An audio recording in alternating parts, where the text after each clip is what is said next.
again.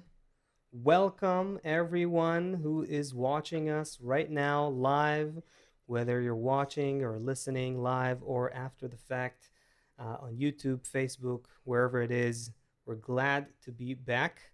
And as always, tell us where you're watching from so we can get inspired by all of the different unique points of desire for a whole new world that are connecting all around the world.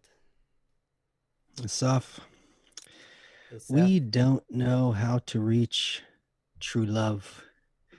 We don't know how to reach these actions of true love. And I'm looking around. I was in the city again yesterday. Um, again, boarded up everywhere. Police with the not guns, with the power washers taking the graffiti off everything. Our way of life exploits one another. Our way of life exploits the planet. Every solution that we come up with causes harm. If we want to eat all healthy, then we're importing food that's coming in on airplanes and trucks. They're burning fuel, they're polluting the air. If we want to get rid of the fuel and go with solar, um, we need to have men, women, and children in these mines, in these cobalt mines in Africa, bringing us these raw materials. We have to have the same thing going on in South America, to get all of the lithium for every car battery, every phone battery, everything, every motorized skateboard has these batteries that's coming. We depend on these on mines where we have to exploit people in these in the southern hemisphere to bring us these everything in our world. We're incapable of creating anything that doesn't hurt others, that doesn't pollute others. And no matter what we come up with, since we're built from this ego, every solution we come up with somehow doesn't consider others and ends up polluting. So nature, since we were not able to do this on our own, nature is teaching us. Nature is reaching us now through this virus, as we've been talking about for a few months already. Nature's cleaning us of this nonsense, millions Mm-hmm. of useless things. And it is so difficult for us to agree. Like children, you want to stay up late. Mom, I don't understand why I need to go to bed. I feel fine. I feel fine.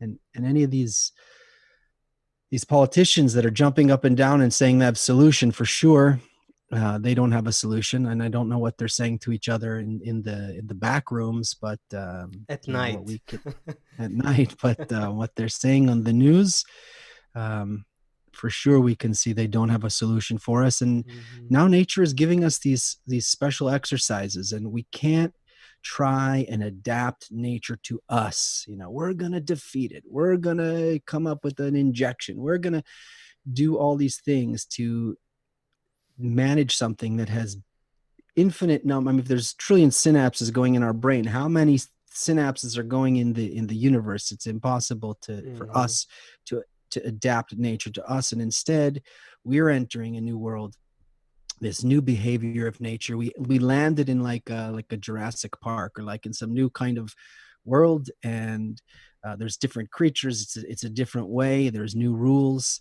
and from I our would ego. say I would say it's a even a whole new existence.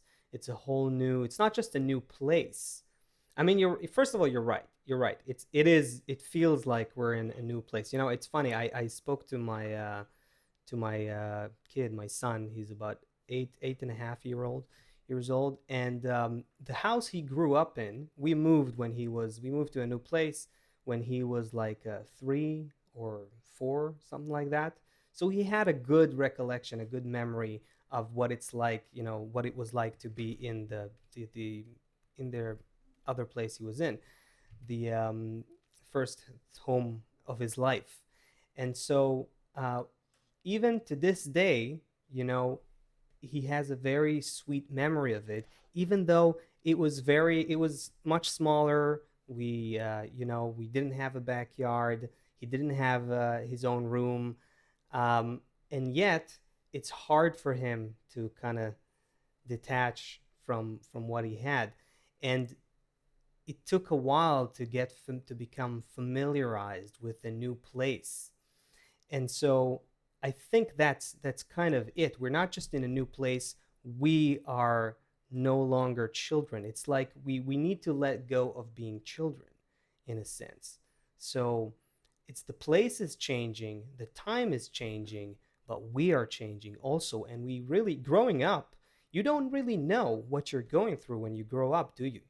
And human beings are evolving.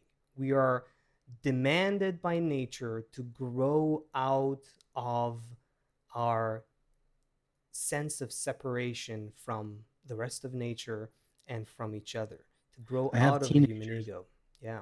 I have teenagers, and I hear this same thing all of the time with them. It's like, because all of a sudden their bodies allow them to stay up late, Mm. or their bravery allows them to, go out with their friends through ride their bikes through town or something like that. They feel that they're big. And then when you come and you give them a rule around how the new world operates, they're like, no, you don't understand. I'm fine to go outside. I'm fine staying up late. Like, Yeah. they're kind of in the new world, but they don't understand how the new world operates yet.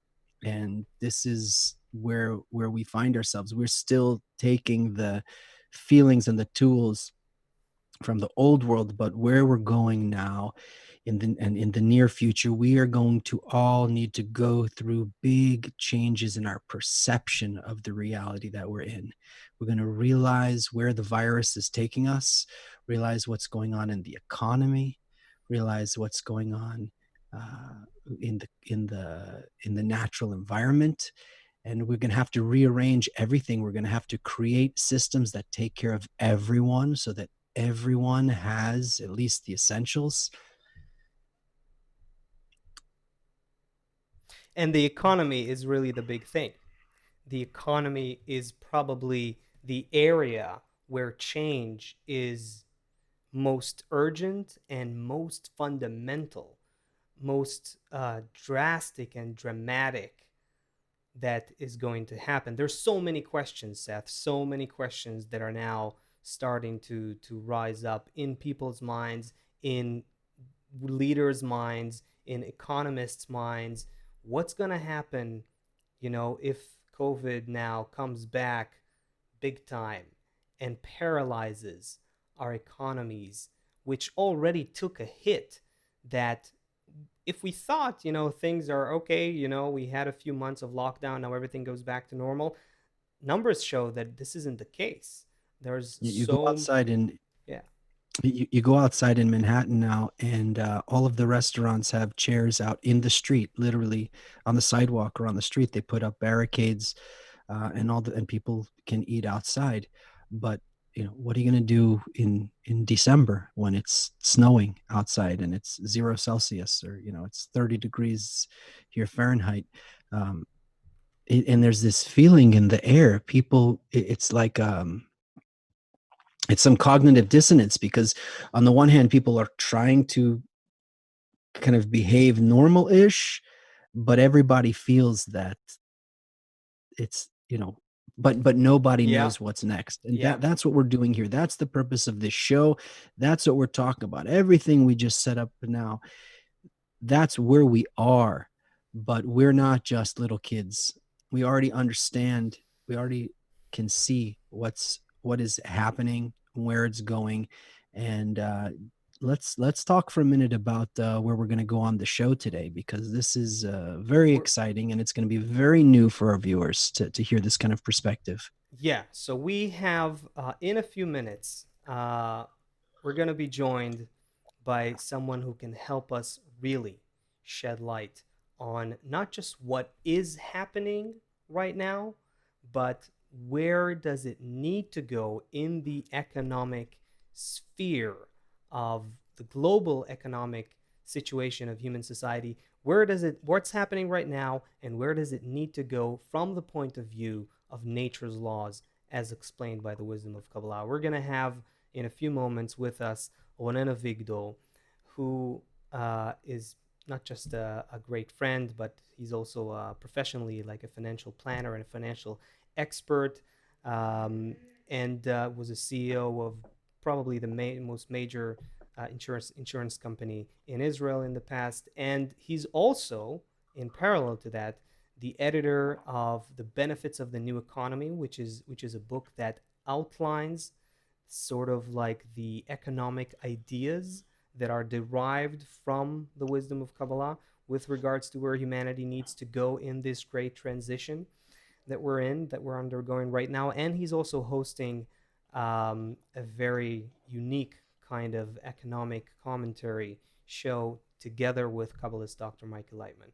So we'll have him This on in just it's a second. revolutionary what we're about to discuss. It's listen, I have a business. I have a family business, second generation. The business is 50 years old. We it's an essential business, but and I go there now and it operates like normal, kind of normal. I mean, people are wearing masks and everything, but the business has to operate. But at the same and at the same time, we're seeing the end of capitalism, Asaf. It's something is Ooh, fundamentally. don't Yeah. say it. I didn't want to say it. No, I don't. no. It's but You the said the word. You reason said the the reason why I phrase. said it Yeah. like that is because I don't want to come across as a I'm not a hippie anymore. I'm not an anarchist. Never was, and it's not coming from that perspective. And I'm not a socialist, although probably the things we talk about sound very. I mean, maybe I'm a socialist. I don't know, but I don't have some kind of political agenda at all. This is like a spiritual agenda. This is an agenda of a way that if if people are unemployed and if robots and machines are, if trucks don't need to drive anymore because they're going to be automated, and what is going to happen with people? And do we, after billions of years of development, or even thousands and tens of thousands of years of human development, is the best we can do that I need to sit in rush hour traffic for 2.5 hours a day Yep. Yep. and spend the majority of the money I make paying bills and barely seeing my family, and constantly being stressed out, and my colleagues and people being obese and on psychiatric medication, and all of the media you turn on to relax is filled with glorifying crime? Is that the best we can do as humanity? And so this is, I And think, so a great moment to bring in our friend and our economic expert, Mr. Ronen Avigdor. I think we will see him in just we need sound a effects. We need second, to push the like a applause sound drum roll. effect right now. The drum. This would be a drum roll. Now there would be like a swell, a cymbal rising, Ah, and there he is. Ronen. Hello, my friend. Were you able to hear the conversation so far? Yes, I have. Thanks for having Okay. me, guys. Hey, man. So did we Can you get hear me all anything? right? Yeah, we hear you great. We hear you great. We hear you great. So We you see got you great. Yeah. so you got your quarantine haircut. Quarantine haircut. Quarantine haircut. Okay. I need to So get one too, by the way. This is becoming very hard. It's not that easy to get a haircut these days. I know Is it somebody correct? you can call, but we'll talk about All that later. right. So Ronan, how did we do? How did we do opening it up? I know I got a little bit impassioned there, but are we on the mark? What's going on here? Well, I'm not to judge because I'm prejudiced. Of course, I hear you speak and it opens my heart and everything. So I really can't be the judge of it. But I think I did feel kind of I don't know. Is it pessimism or negativity, or am I wrong? I Seth, didn't want you to come across we that we way. You did mean sound a because little depressed. I think you sound yeah, a little yeah. depressive. He's right. He's right. I would like listen, guys. I would like Sorry to about that, maybe everyone. shed light in a different angle here. Okay. Go for it. The way I see it, I think we are on the verge or on the edge of a great opportunity. I mean, the crisis actually, the COVID-19 crisis, and its results, and it's really immense impact on the economy and on people's lives. It's not easy to be categorized as just opportunity because people are suffering, and it's evident each and every day. But eventually, we cannot change anything if we feel good, if we feel comfortable in what we have. And the distress and Yep. the problems, the crisis actually pushes us towards change. And therefore, I am optimistic, even though I agree with the facts. The facts ain't easy at all, and it's going to get worse for sure. Mm-hmm. But I see it as a great opportunity for a change. So you're Is saying it? it's gonna get worse, but it's gonna get good. Well, you know what they say in the long run. Okay. I don't want to be pessimistic as well, but I do think that as far as the economic situation, we are just beginning to see the impact of the COVID-19 on the markets and especially on the economy. And let's differentiate between Main Street and Wall Street. Okay, I'm leaving Wall Street aside right now, even though I make living out of it. But if you look at the middle class and the working class, they are suffering, and I think it's going to get much worse because this COVID-19 is ingenious. I mean, it's not leaving us. Summer doesn't frighten it, and we are about to enter autumn and winter as well. So I do think it's going to get worse. However, the worse it gets, the more we get the inner strength to say, listen, Hmm. things need to be changed, and this is the time to change it. Okay. Before I got a bunch of questions for you. I'm sure Seth has too. Before we do the I do. deep dive, just to give again some context to our viewers, we've said it a few minutes ago. For those who just joined us, we're joined by Ronen Avigdor, who is a financial expert, and um, put aside everything that he's done in the financial world. In the Kabbalistic world, he is also the editor of a book called The Benefits of the New Economy, which is a book that outlines the economic principles of the new future society. There we go. We can even see that book. Thank you. And you're also the host of a revolutionary, I would say, kind of talk show with Kabbalist Dr. Michael Leitman, where together you're in real time developing and uncovering the future society, the future economy, as it should be according to the laws of nature, the way they are explained in the wisdom of Kabbalah. Now, I want you to tell our viewers, first of all, those who are just tuning in and maybe they're asking themselves, what's the connection between the wisdom of Kabbalah, authentic, ancient wisdom that talks about human connection? What's the connection between that and economics? Please give us some context. Well, basically, in order for us to be free, both physically and mentally, to deal with improving our essential lives, and I mean internally, spiritually, socially, we need to have some, like the economic frontier should have like something which is dealt with. I need to feel comfortable with my corporeality, with my livelihood, with my everything I do in the normal day-to-day life, in order to enable myself to seek a higher purpose and to be able to do it and connect with others without having to think all the time, am I going to be evicted or not? Can I make ends meet or not? And the wisdom of Kabbalah comes and say, listen, humanity has come to a stage, as far as technology and as far as artificial intelligence and as far as other progress we have made on behalf and because of the capitalism system, of course. But we have reached a stage in which we can fairly easy deal with our corporeal needs as far as livelihood and everything without having to be enslaved by the system.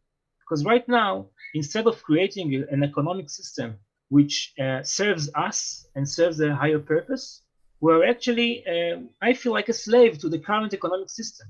I am born into it. I am indoctrinated to fit myself into it, and my kids working and spending and consuming much more than we actually need. And then what do we have to ourselves at the end? Not much. So the personal economy actually freeing each and one of us of this rat race, of this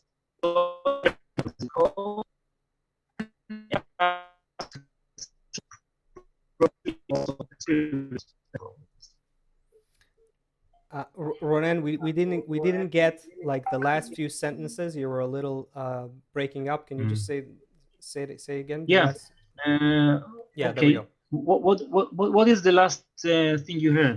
Well, you were talking about how we're in a system that enslaves us. So maybe let's just pick it up from there. So what would be the Okay. goal then of Listen, I have met during my career many people who are considered to be well off. I mean, it's like the upper class, and they have money and they have investments, and as if they have all the freedom of the world to do what they like. But right? most of them just keep on working and working and working, and accountants and doctors and lawyers and financial experts and so forth. I mean, we are. It's engraved in our DNA, success, and more and more and more, and it doesn't enable us to develop internally as a father, as a son, as a Hold on, neighbor. Ronan. I know some Yeah. of these people too. They actually enjoy this though, because when I have these conversations with them, they have no desire to study the wisdom of Kabbalah. They have no. This is what, and when I say why, and they say it's like keeping score. It's like when you look at a basketball game, whoever gets the most points wins. So let's make a different a distinction here, because not everybody has a need for some other way of being. I can tell you that if we judge things only by the economic standard, you're probably right. But I do see people that are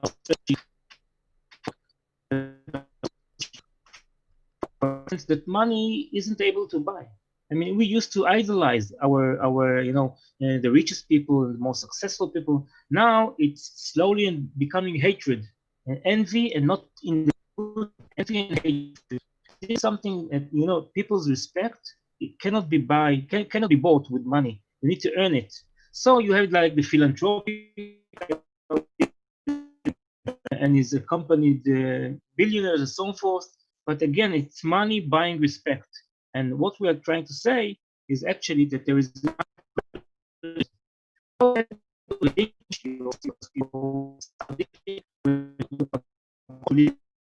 and driving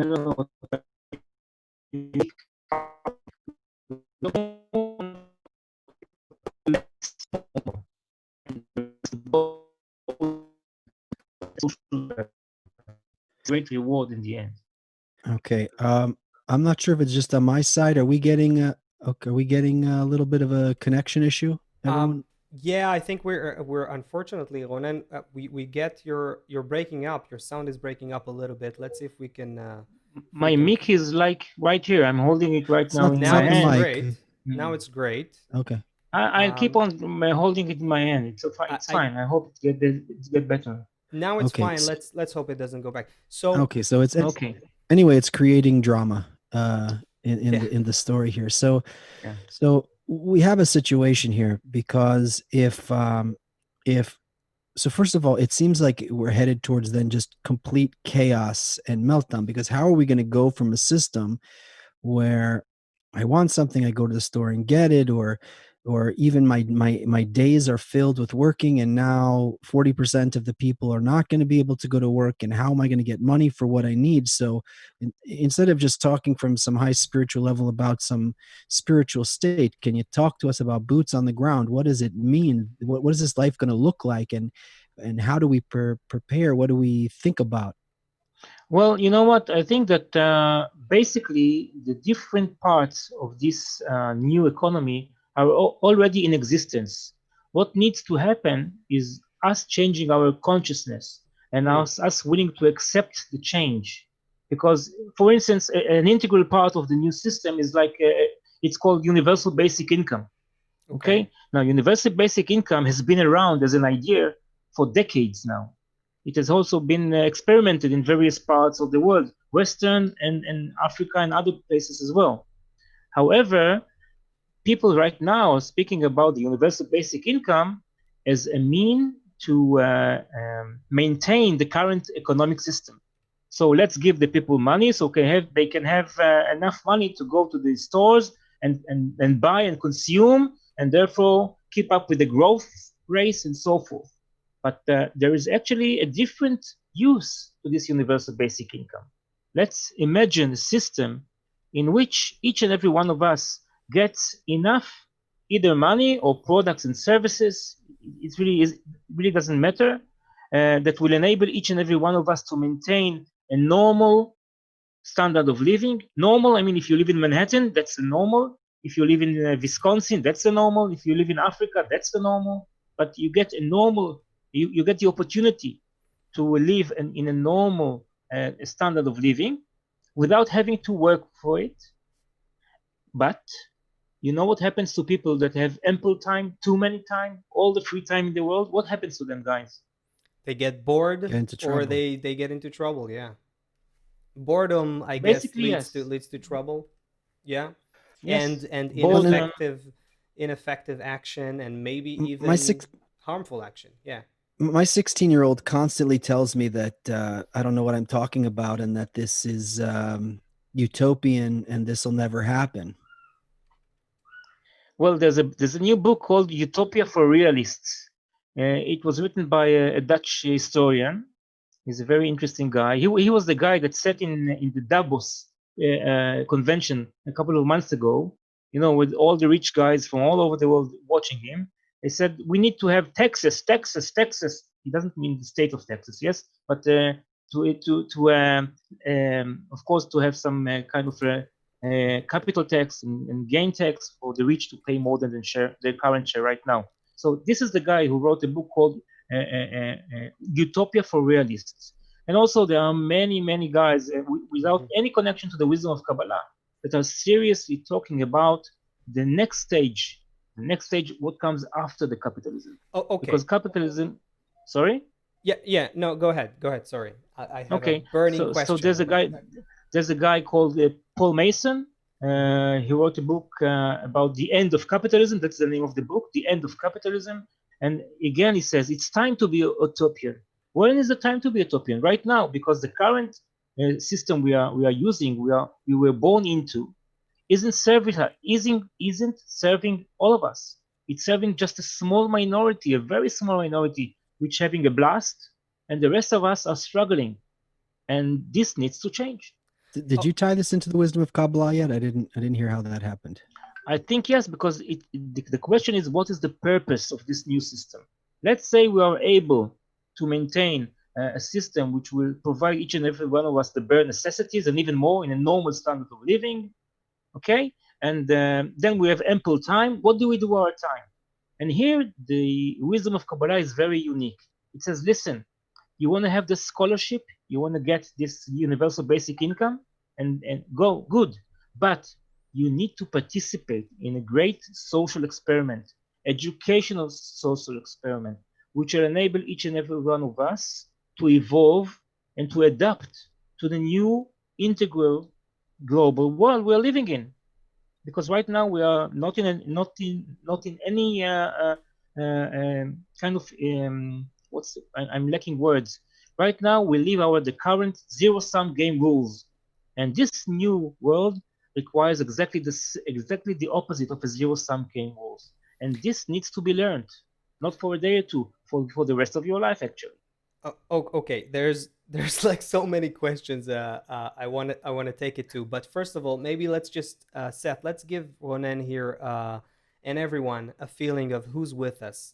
There are people right now listening from so many places around the world. Listen to this. We have viewers tuning in from Argentina, from Russia, Kentucky, London, Chile, Nairobi, Kenya, Mexico, New York, South Carolina, Ukraine, Israel, Ethiopia, Miami, Los Angeles, Brazil, Bergen, Norway, Uganda, Quebec, Germany, Virginia, Colorado, Ghana, Pittsburgh, Queens, Northampton, Columbia, North Carolina, Iowa, Washington, Ohio, San Francisco, Spain, Arizona, New Jersey, Angola, Argentina, Turkey, South Africa, and Toronto.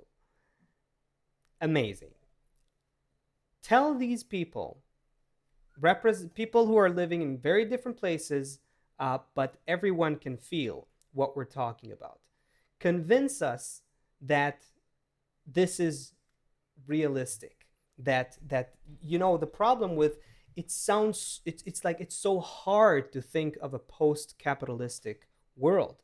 Why is it so hard, and what is it that needs to happen to change, and what will be the change? I didn't ask what is the average age of our viewers right now. But I imagine that if we have a very young audience, let's say millennials, even the young millennials and Generation Z, as they are called, I suppose it will be much easier for us to persuade them. We don't even need to start persuading them because they have basically lost interest in what we consider to be the basic rules and the basic achievements in lives.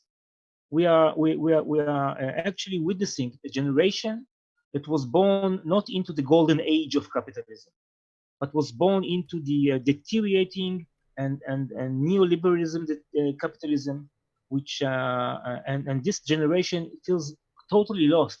It has no opportunity to purchase apartments, and it has a student loan debt that is bigger than the mortgage, and it pays it, till the age of 60 and above. So Mm-hmm. those young people are looking for us and are listening.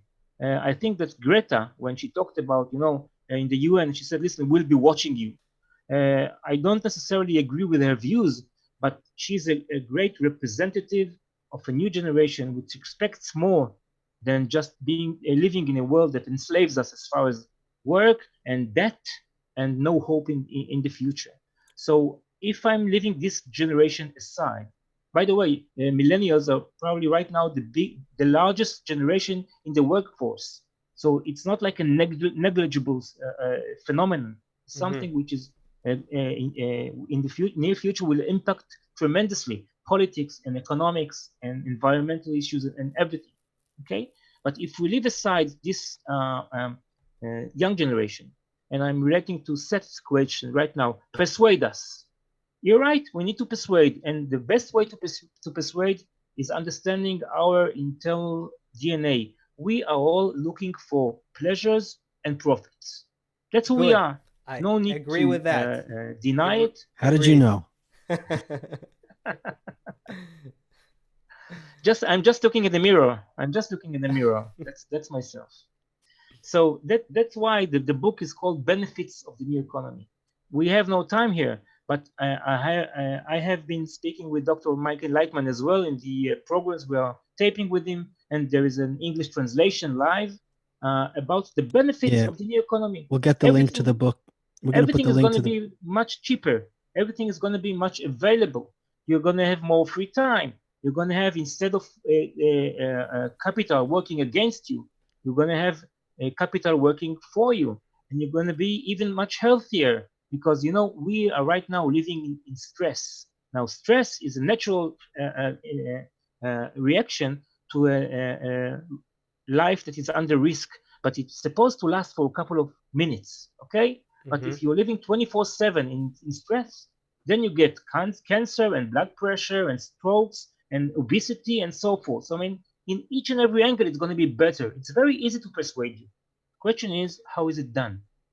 Ronen, we have a bunch of questions that are actually just pouring in now. Chris Clark on YouTube saying generally the politicians are so corrupt and everybody in power is so corrupt and the systems are so broken. He's saying if government can't handle what it has now, how is it going to possibly handle UBI, the universal basic income? Even if it does handle universal basic income, it's not going to succeed because you need to put the purpose before you make even the first step towards a new economy. So even if you look at, there are various parties, or let's talk about communications like the Young Turks and other. They're speaking about, again, like the politics is like, sold, and everything is like prearranged. It's rigged, right? It's rigged against the people The by the game by is the rigged. Yeah. yeah. Okay, so let's assume we take out money out of politics. Okay, we take money out of politics. You think anything is going to change? As you said previously in the beginning of the of your show, nothing is going to change until we change our perspective and the way we treat each other and the way we treat nature, because economy is a reflection of those relations. It's All not a right. So result, it's a if I love reflection. you, if I love you, I don't want to do harm to you. Right.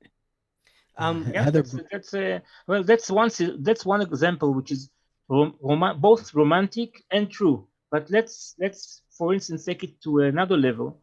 Let's say that the relations between states. Okay, right now let's say Iran and the US are not great friends, let's say the least, right? So there are economic sanctions and so forth. But in case that the diplomatic relationship will improve, then against instead of sanctions, you get cooperations and trade treaties and benefits and so forth. I mean, so as the relations progress for the better, the economic system adjusts itself as well in the same direction, and that is why no universal basic income will do any good if we keep on holding to the current aims, the current goals of the economic system. Continuing on UBI, David Mancini here on Facebook is asking a classic question for you, I'm sure. Where will the money come from? How will, how can we fund all of this, so to speak, free money, which is Well, not listen, free? It's, that's something that which is, I would say, let's start at the end. It doesn't matter which mean we need to. There are several means to fund it, and I don't think we need to choose one solution.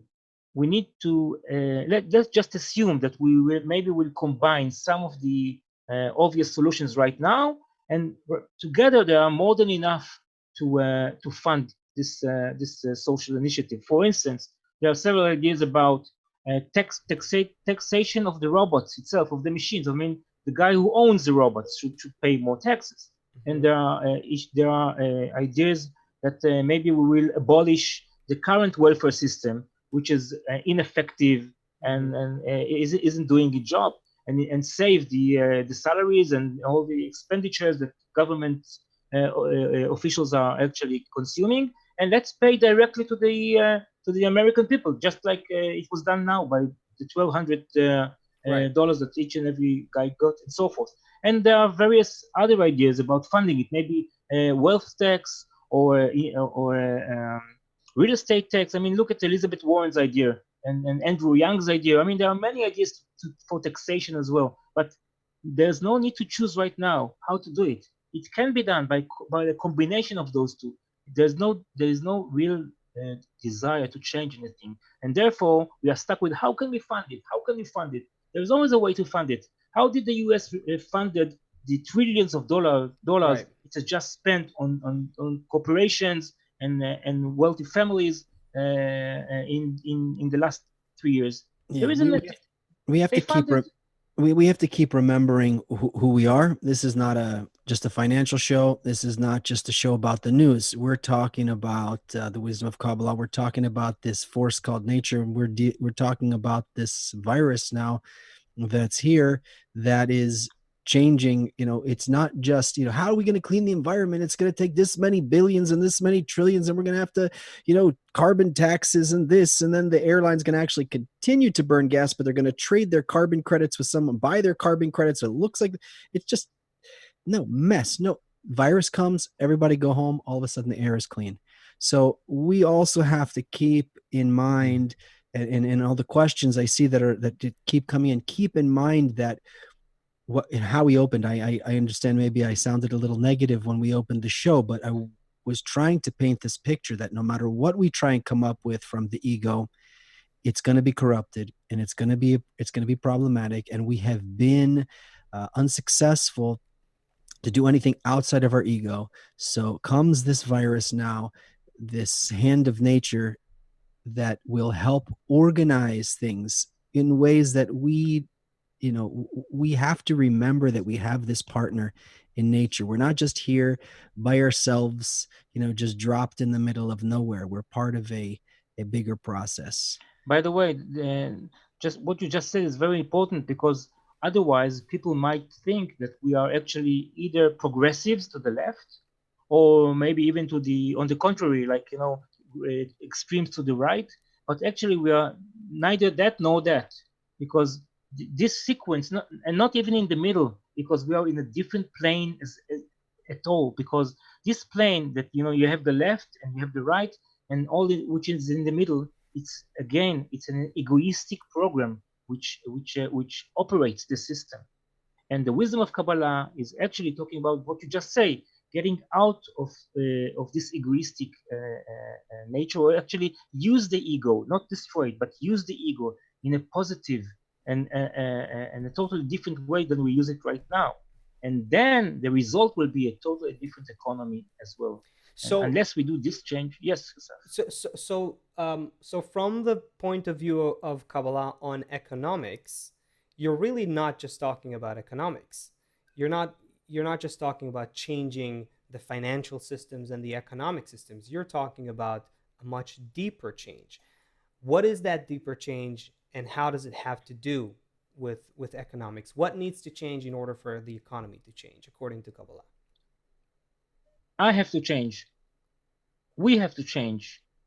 I mean, there is a branch in modern economics, which is called behavioral economics. I mean, the way we behave and the impact it has on economics. Now, Right. this behavioral economics is mostly dealing with trivial stuff like, am I rational? Am I not rational? And why do I buy something which is more expensive than the other thing I can buy for cheap? Maybe something else influence me, and not just my rational considerations and so forth. But if you expand the definition of behavioral economics, then comes the wisdom of Kabbalah, which says, listen, the economics is actually a reflection of the way we treat each other and of the way we treat the laws of nature in the global integral world. And unless we start with changing those issues, which is the human relations between each and every one of us, and the way we treat the planet and nature and so forth, unless we do that, there's no need and there's no use in changing anything else, because it is doomed to be doomed to fail. Okay, well, looks like Heather has a question. Okay. You wanted to ask it, Seth? No, I was going to say I don't think that people are really capable of going through this change just by themselves. So we'll have some assistance from nature herself. That's But a with very that, important. That's a very important point as well. I mean, there's a you can swim in the river against the current or with the current. Now, Mm-hmm. this is a very interesting topic, because we just now it looks like everything is uphill, everything is difficult, surviving is difficult, Yeah. Making ends meet is difficult, and we're talking about changing human nature. That's like impossible. But we need to really understand that we are getting constant feedback from nature, and right now it is a negative feedback from nature. But it is enough for us to make the first steps, the initial steps, the smallest steps we are able to do, and immediately the feedback will change. Instead of being negative feedback, to a positive feedback from nature. And this is like the force we are not counting in right now, but this is what's going to make the change. So let's talk about this, one of these big forces of change by nature itself, the coronavirus. Can you explain to us, just so we get a good grasp of it, is it really that COVID has already made some impact on our economics that cannot be changed, that we can't just reverse the wheel and bring things back to normal? Listen, I would like to say yes. I would like to say yes. I hope I can say yes. But being frank here, okay, I can tell you I have been working from home for the last couple of months because of the COVID-19 pandemic. And I've been speaking to people. Most of them are actually pretty well off, let's say. And I remember in the beginning, they said, listen, I'm not going to come back to the old way I was living in. I'm going to make some changes. It's like a New Year's resolutions, right? And this is going to change, this is going to change. But since then, slowly and gradually, each and every day, I see them dragged back to their current lives.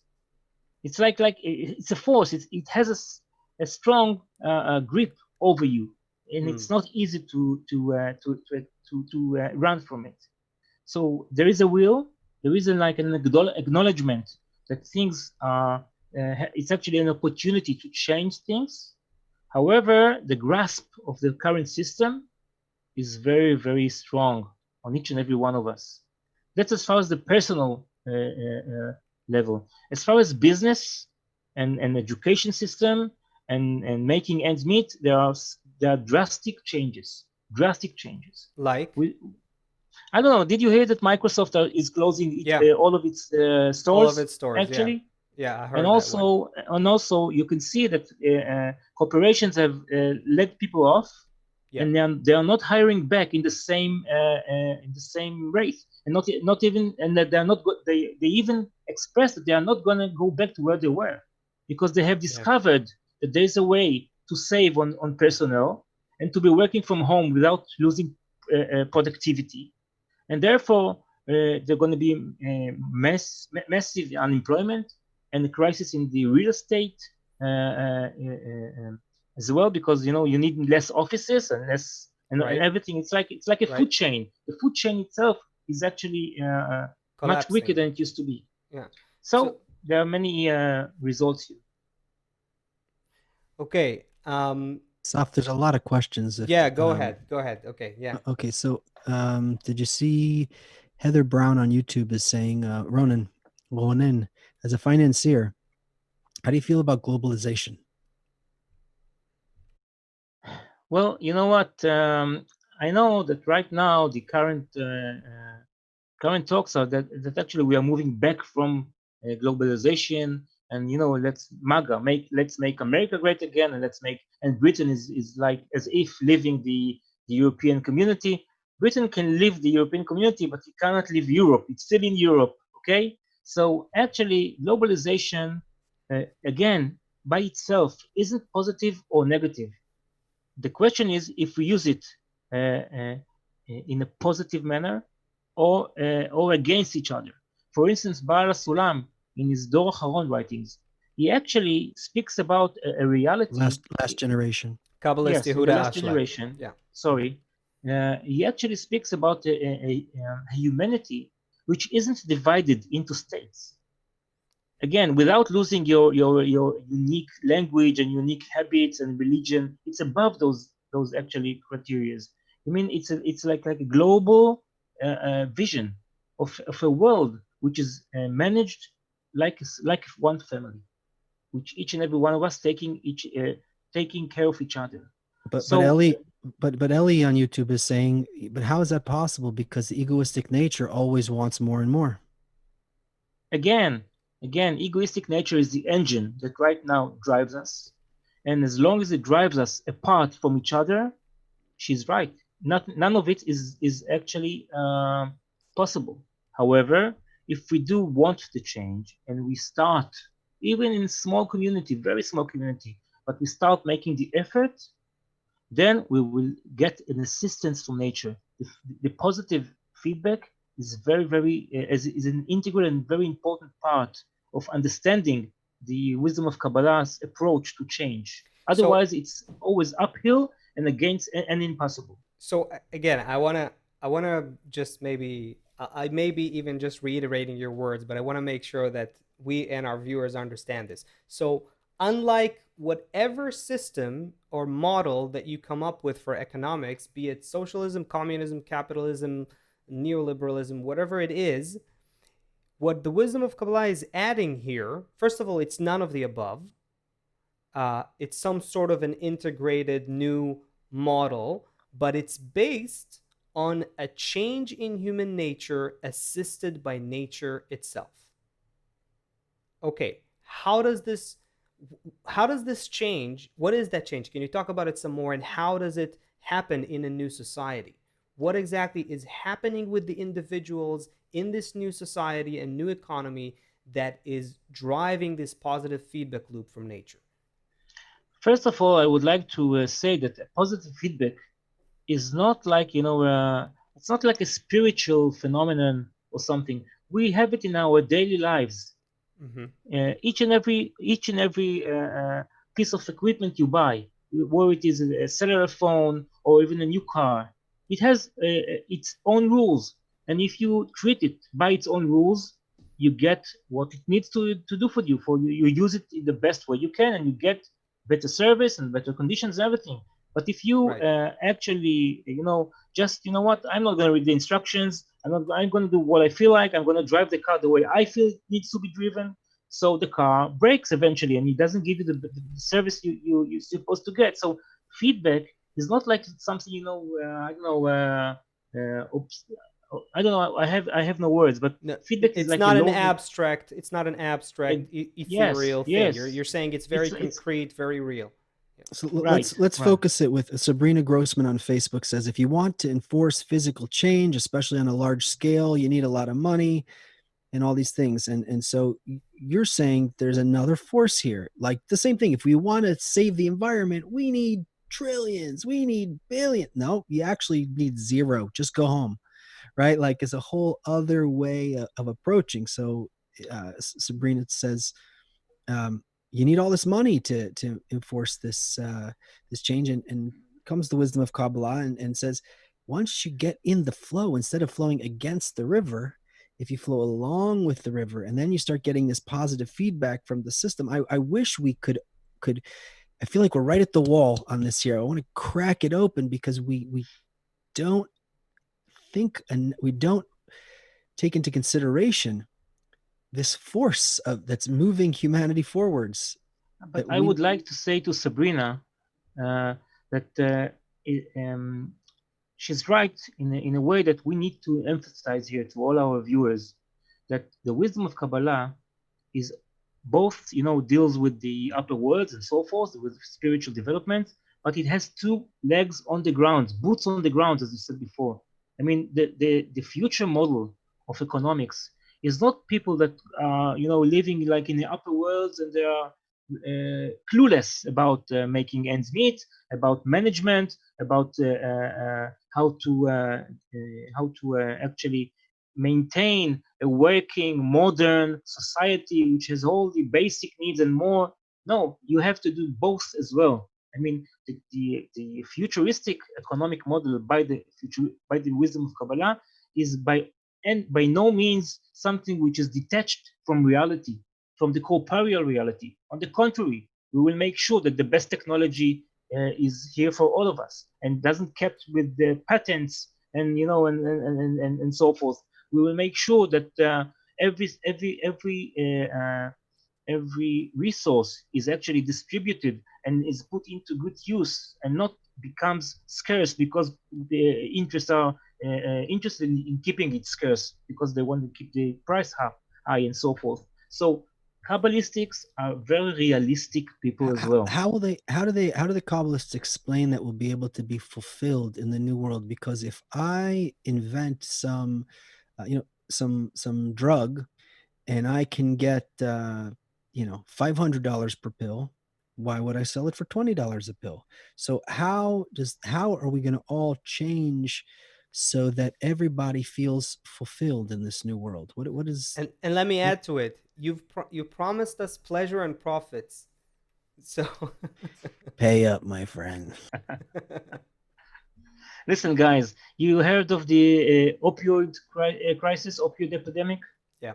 Okay. Yes. Now, this has killed tens of thousands of Americans in the last each and every year for the last couple of years. It is one of the reasons that the life expectancy in the U.S. Is actually in decline for the last couple of years instead of and all the other Western world it's upwards, and in America it's in decline. And if you look at the families that are the owners of the drug companies which made those opioids and which Mm-hmm. have cooperated with the doctors in order to make profits out of human misery, they get nothing but disdain. And right now, they're even paying high fines, but especially disdain. They are like banned. It's like, what's the proper word? Ostracized or Shaming. It's like a public shaming. shaming. Yeah, there you go. Yeah, it's like public shaming. And on the contrary, if you invent a drug which can enable people to live better lives, or maybe even get rid of the COVID-19, even though I think this is not the purpose, the COVID will stay with us until we uh, conclude what we need to conclude from this very special situation. But let's say you invent something which is worth can be worth millions, but instead of making a profit and over the back of others, you actually share your patent, share your idea, share your product with others. not giving it away for free. I'm don't fund anything, but sell it in the price it costs you to develop and and produce it. No more, no less. Okay, if you do that, you're helping the society, and the rewards, the feedback you will get is much significant. Everyone looks at you like a hero and you're the greatest, and they want to hear from you and know from you. And you're egoistic and you like this feeling, and this feeling cannot be bought with money, at least not on a regular basis. So the one who gives becomes the hero. The best one in society is the one who gives, and that would be like what you said earlier, a way to direct or redirect our ego to a way that actually benefits all of us, rather than, it perpetuates this survival chase for survival that we're in. Exactly. Oh man, look, Ronen, wow. This is beautiful. We're starting to touch on something, but realize it or not, we're at the end of our show. We barely haven't even scratched the surface, I have to say. We need to do a whole series of these kind of new economy. We have to. I think we have to, and I think it is more relevant and pertinent than ever.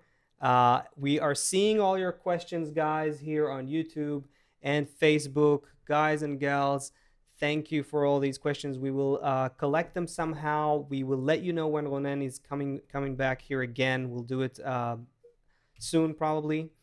And it will be my pleasure. Yeah, I think we have to. Thanks, brother. So yeah, we have to wrap. Maybe Ronen, you can say a few concluding words, what you'd like our viewers to take home with them. I want them to first of all brace themselves. It's not easy times, but at the same time keep being hopeful and keep being positive, because this is something which is for sure going to change our lives much more deeply than we right now appreciate. And even though the way is not easy, if we stick to the path, we stick to each other, we keep this environment in which we live right now, we're going to get through it and come up winners, not the way maybe we see ourselves right now as winners. It's a different kind of win, but it's the real win. That's the greatest satisfaction we can actually acquire in our lives. So I'm optimistic. Ooh, I hope we all got infected with some optimism and realism about the coming future. Thank you, Ronen, for being with us. Thank you, everyone, for watching. People say it went by so fast they didn't even notice. We'll be here with Ronen for sure again, and figuring out what's the future of the economic future of humanity. How's it going to look like? How we can go into it in the best possible way. We have a song. It's actually a music video that we produced a while ago, inspired by the economic changes that are happening in the world. Seth, you and Aaron were on this one, so let's watch this music video, and we'll let our viewers go with this one. Thanks, everybody. Bye. Thank you, everyone. And yeah. Change the game, change the game. We're hoarding, becomes holy. Change the game, change the game. We're here with the most those wins. Make a game, make a game. You know we started in New Jersey. Make a game, make a game. Where the best one is the one who gives. 2018. It's the same game, so lame. People still chasing money, chasing fame, and it ain't changed, but we're all drained. Ain't nobody satisfied, but we don't know how to escape. The have just wanna have more than the next man. The have-nots are so poor, they don't know what's next, man. So tell me, what's a tax plan? Only way to change the world is to change man. Not through regulation, but through education. The paper ain't gonna help, cause our values need changing, and we can cultivate it. We need a transformation. Respect to those who give and give shame in the taking.